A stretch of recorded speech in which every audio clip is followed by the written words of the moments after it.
Hey guys, gals, and non-binary pals, it's your gal Sheree here. 01 ended recently.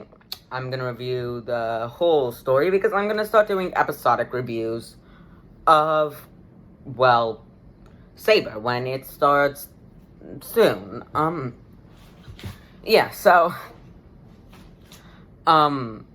yeah.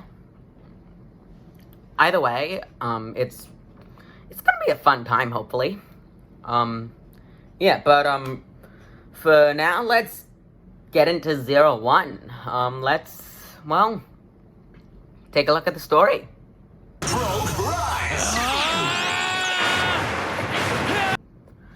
Archer's grandfather has just died. So, he names the next of his kin, Arto, as the president. Arto's dad died when he was young and was replaced with a human. Don't ask me why. Arto's human dad also died. That's revealed in the movie, which I might cover, but I haven't yet. But as president of Hidden Intelligence, Arto gets access to the 01 driver. This gives him the ability to Henshin into Kamen Rider 01. But Arto's a comedian. He likes doing comedy. He likes his job. He doesn't want to quit comedy. He enjoys it. I mean, he was fired, but he enjoys it. He can go work somewhere else and do comedy. He doesn't want to become a boring president wearing a suit.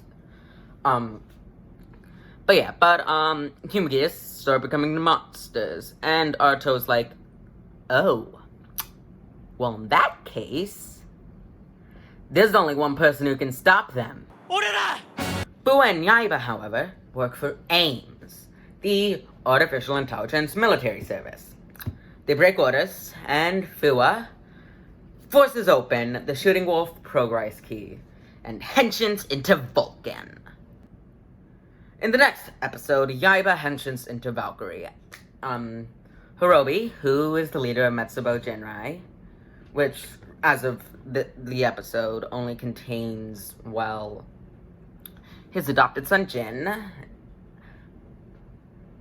mix the magia when the human gear read Singularity ga oki. So Jin and Hirobi, well, they're human gears.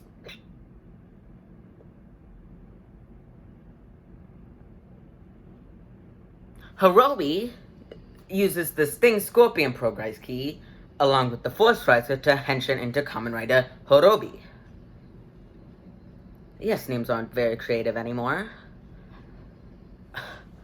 Then there's filler episodes where Archer gains new powers. But Jin ends up stealing the Flying Falcon progress key and uses the Force Riser to become Kamen Rider Jin. Ansatsu-chan. He's one of the best parts of the show, honestly. I love it, Ansatsu-chan. Well, he becomes the Dodo Makia. And he's the second best character in the show. I just love him. He and Jim have great chemistry, honestly. But then he dies. But then he's revived, but stronger, and that happens a lot. But Arto ends up needing to beat Ansatsu-chan. Well, Ansatsu-chan, there are multiple Ansatsu-chan. Regardless, he gains the Shining Hoppa progress key to beat Ansatsu-chan. Then we get introduced to Raiden Ikazuchi. He works for Hidden with his brother, and he's a human gear. Ikazuchi is a sleeper agent for Metsubo Jinrai. Ikazuchi then steals all the progress keys as Kamen Rider Ikazuchi. Arc then decides, well, where's Naki? They need a progress key. But strangely, there's a wolf on it, which Fua claims as his own, because anything with a wolf is Fua's. So it has a grip that can be removed and attached onto Arto's Shining Hopper key to make Shining Assault Hopper. Then Metsubo Jinrai goes boom! But Magia is still appearing because, well, Arc is still there.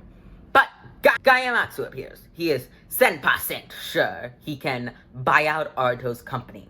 And he offers a game to Aruto. If Aruto can win, he won't buy out the company. What's the game, you may ask? Prove human gears are better than humans with Zaya specs, he says. Aruto's like, no, but Guy's like, well, then I'll buy out the company, and Aruto's like, fine. But Guy starts using the chip inside Fuwa's head that had to be installed for him to transform to bring out Naki, who takes control of Fuwa and starts handing out Raiderizers. And those let people transform into raiders that can defeat Magia. Guy can become Kamen Rider 1000, by the way. People use the Raiderizers to sabotage the game. Aruto's forced into using a new progress key that inflicts him with the malice of the Arc. But through the power of the power of all the human gears he's helped, not the power of friendship, he gets a new sword that lets him control this form. Then, Jin, oh my god, Jin reappears, and he has a spiffy outfit. I'm sorry, oh my god, is Jim hot in that outfit. Jin has a new dream. It's to liberate the human gears from the Arc and Zaya's control. Aruto loses the game, and now he can't transform. But it turns out, Deus Ex Machina, he is the rights dependent for the human gear, and since he starts a new business, he is technically the president, and he can transform. Then in episode 32, we officially get the reveal of Naki! And they are the best. Yes, you heard me right. Naki is, drumroll please, non-binary. Was that hard? Naki's actor is also non-binary, by the way. But seriously, is it that hard for non-binary representation? Seriously, non-binary representation is not that hard. But Naki's dream, they want to make other people and human gears dreams come true. 'Cause when you wish upon a star, makes no difference who you are. Anything your heart desires will come true.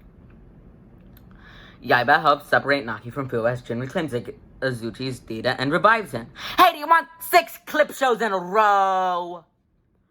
No one wants 6 clip shows in a row, but COVID. COVID happened, hiatus. Therefore, well, they kinda need to take a break, and it was either nothing or clip shows. And this way we don't have a season requisite clip show, really. It's specials and 35.5. And in 35.5, we get introduced to Azu, Evil Izu, working for Arkusama. Jin and Yaiba restore Arc in an attempt to take it down once and for all. It takes over Jin. Well, that backfired. Arc makes Naki a Force Riser! Woo! Naki can henshin and be Raida! Guy's parents once took away his best friend, an Aibo named Thouser, for getting a 99% on a test. This is supposed to make us like him. Guy gets a new Thouser. This makes him good. Okay, but seriously, Thouser... It's so kawaii and cute. He barks when Aruto henshins, and then Arc just stands there waiting when they henshin, because, I mean, Arc's evil, but it has manners. And then the Arc steals 01's driver. Oops. But I mean, that was because the Arc couldn't predict, Thouser turning good. I predicted it. Am I smarter than the Arc? Am I smarter than an artificial intelligence hell-bent on destroying the world?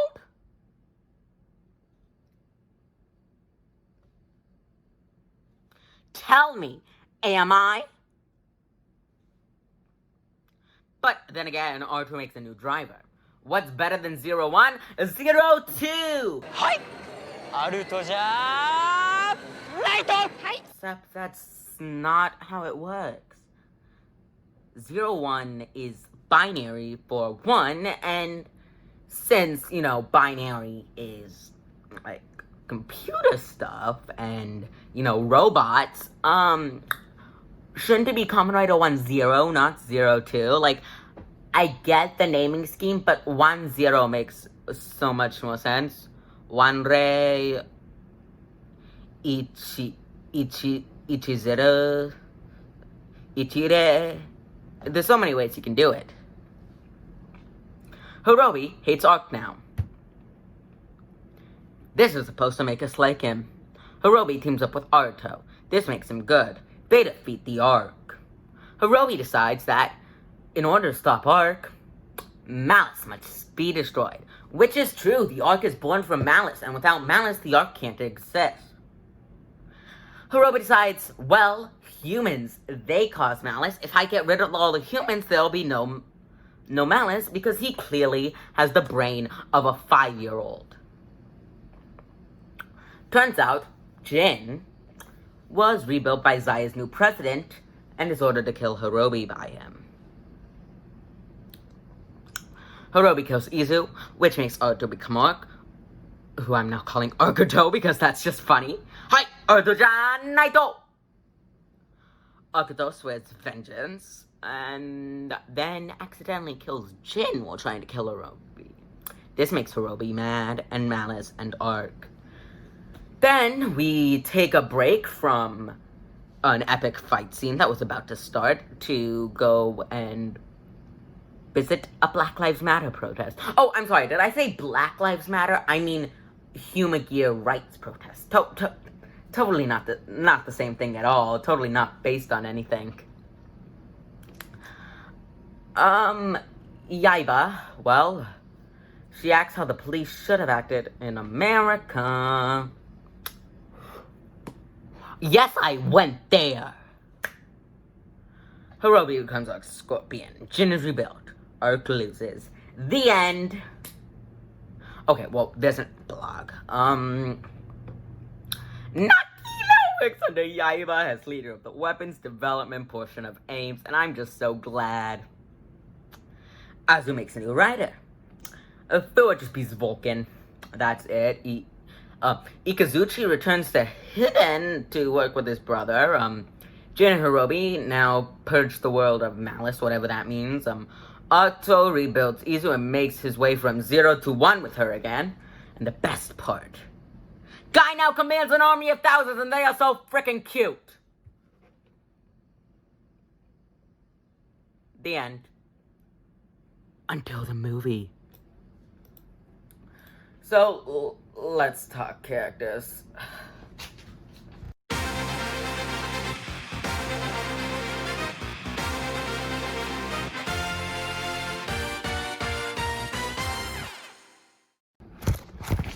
Okay, so, characters, right? Well, if we're talking characters, we're just gonna talk writers. There's so many characters that if we talked to anything else, we'd be here all day. Aruto. He's a comedian. Not much else. He has good chemistry with Izu. Thua. Hot. All his memories from his childhood are fake, and he loves Aruto's jokes. Yaiba. Is girl. No, really, that's all. Guy. He's a piece of bleep. Sorry. I had to get that out. It's not the best, but I mean, he's very funny with Thouser. Hirobi.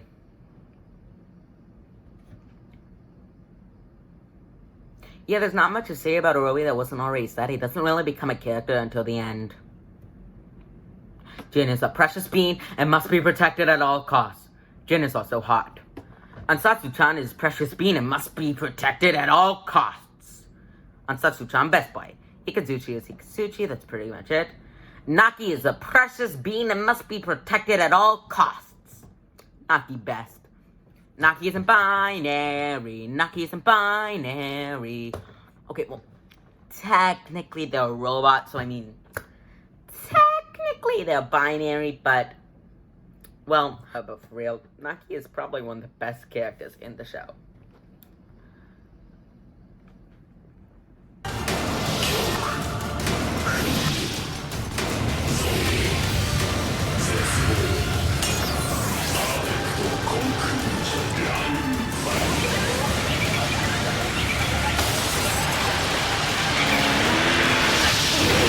It's a fun time, but with bad arcs and a stop-then-go feel, it really drags in places.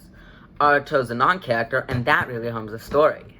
He has emotions, but he doesn't really evolve or change. Nothing wrong with that, but compared to everyone else, he really brings the show down. But Naki is a great character, and they're non-binary, and on Satsu-chan, though not a main character, is cute. Overall, 7.8 out of 10. Too much cardboard. So, until then, bye-bye!